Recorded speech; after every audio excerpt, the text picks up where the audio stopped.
नाज़रीन, अवामी न्यूज़ में खबरन जो सिलसिलो जारी है। इन वक्त असीं तव्हांखे बोज़दार वडा में खबर ॾींदा हलूं तो बोज़दार वडा में मोटरसाइकिल के व्यापारी और मौजूद शहरी मिसरी शहर जो बोज़दार वडा प्रेस क्लब पहुंची बोज़दार वडा थाने ते मुकर्रर एहलकार शाहिद रिंद खिलाफ एहतजाज मुज़ाहिरो कयो। इन मौके ते पुलिस एहलकार शाहिद रिंद खिलाफ साफ़ नाडो दाईंदे चयो आहे त मिसरी खान आहे। मां बोज़दार वडा शहर जो प्रवासी आहियां ऐं वापार मोटरसाइकिल जो कंदो आहियां।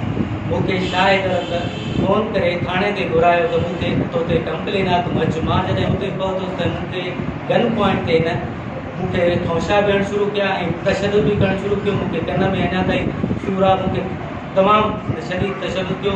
मुंहिंजे खीसे में ₹1 रुपया उहो बि मूंखां कढी वियो ऐं मूंखे धमकियूं ॾिनई तूं छा कंदे मूंखे। ऐं मां चुप करे ऐं थाणे तां हलियो आयुसि। मूंखे धिका ॾेई ऐं कढी छॾियईं।